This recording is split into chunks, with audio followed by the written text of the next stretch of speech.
The Selfish Path to Romance. Download Chapter 1 for free at drkenner.com. How can I lose weight? I'm always gaining, and I want to lose weight without taking pills. Sarah. So, Sarah, what makes it hard for you to lose weight? Think about that. What stands in the way of your goal? You want to lose weight enough to email me a question. What makes it hard? What types of thoughts do you have?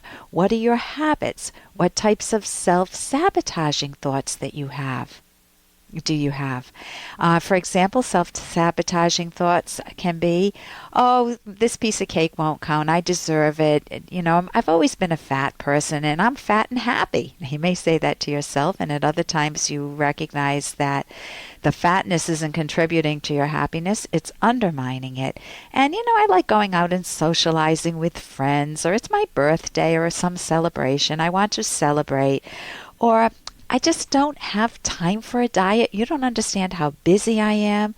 Or, you know, when I'm with my family, what we do is we eat. You know, it's a family that just eats. And if I didn't eat, Mom would feel so hurt. But there may be a downside to this too. You know, my brother always picks on me. He calls me fatso, and I hate looking in the mirror. I hate, after I take a shower or a bath, I rush for the bathrobe because I don't want to see myself. And my clothes are so big, they keep getting bigger, and you know the whole rigmarole. I don't want to go out in public. You know, we go on a vacation and there's a beach, and I'm not going to, I look like a whale in a swimming suit.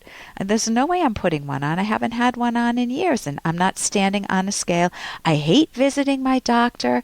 So what you're hearing now are all of the reasons why many people struggle with weight. There are a lot of benefits to eating. It's sensual. It tastes good. It's wonderful.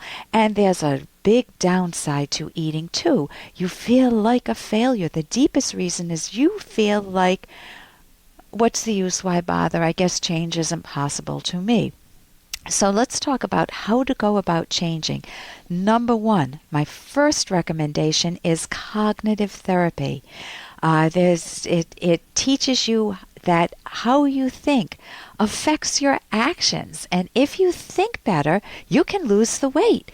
And it takes very good coordinated thinking. It takes an action plan. You can't just think yourself to be thin. But you do want to think like a thin person. And for that, with that thought, that I want to recommend a book that is The Beck Diet Solution. And I will put that up on my website, The Beck Diet Solution. And it's a wonderful book that can help you lose weight because it teaches you the core. It teaches you how to think better. And I'm going to give you a little sample of that. Now, I want you to realize that if it's not food, you know, if it's not that you want, that you feel like you're at a great weight, but you never exercise, or you feel like you procrastinate all the time, or you have a smoking problem or a drinking problem. Cognitive therapy, the same skills work with all of these. So I'm going to tailor it to, I'm going to give you just a snapshot of some of the cognitive therapy skills for losing weight, for, in quotes, dieting. But I want you to know that these apply across the board, that you just tailor them to your situation. So again, cognitive therapy will teach you how to think clearly and solve your problems and go after what you want in life, being thinner. And the first thing you need to identify is, hey, I got to interrupt this because we've got to pay some bills. 30 seconds, that's it. A very quick ad, and then Ellen will be back.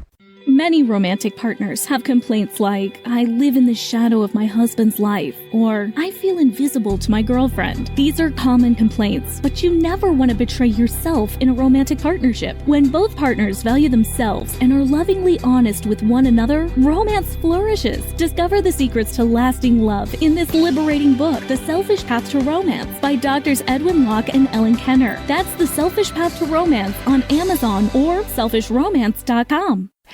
And the first thing you need to identify is you may have a change premise, an idea about change that is not working for you. You may think that other people can lose weight, but not me. Other people can stop drinking, but not me. Other people can exercise but not me. You may beat up on yourself. So you want to identify times in your life when you have been strong, when you have made some changes, and use that as kind of a diving board, or you don't want to think of diving into a pool, but just a board to jump off of to start your new project. You're going to need to identify all the self-sabotaging thoughts I was talking about. I don't have time to go on a diet, those type of thoughts. Then you want to list the benefits, all the benefits that you would get from losing weight, from achieving your goal. And the benefits can be, they range everywhere from I'll look better, I'll feel better, I won't feel embarrassed, my doctor won't bug me, and this is from the Beck Diet book. I'll be happier when I step on the scale. I will be able to get into my old clothes. I'll be able to look better for Susan's wedding. I will feel better in my body. I'll have better self-esteem. I'll feel more fit. I'll have more energy. And it's like a mindset. I may go after some of my other goals too if I can lose the weight. So another skill is having benefit cards. You actually write down the personal benefits to you of losing weight. You want to avoid getting into the framework of being deprived. When you go on a diet, people feel that they're deprived, and then it's sabotage. I deserve to eat. You want to get used to eating smaller portions and help yourself move in that direction and find other ways to relax other than eating. So this is just, and you also want to imagine yourself the weight that you would love. Picture it in rich detail, what you would look like. And those all help you move towards your goal of losing weight. So I hope that helps, Sarah. For more Dr. Kenner podcast, go to drkenner.com and please listen to this ad. Here's an excerpt from The Selfish Path to Romance, the Serious Romance Guidebook by clinical psychologist Dr. Ellen Kenner and co-author Dr. Edwin Locke. Genuine self-esteem does not depend simply on your practical successes and failures, but on your method of thinking and your choice to act on the basis of your best thinking. It means being in mental focus. You're in charge of whether and how you think. How you think affects the practical outcomes you achieve, but outcomes are not always fully in your control. What's important is that you do what is possible with what is in your control. If you earn your own self-esteem, you make yourself more lovable. And in the end, you'll attract more and better individuals as potential partners.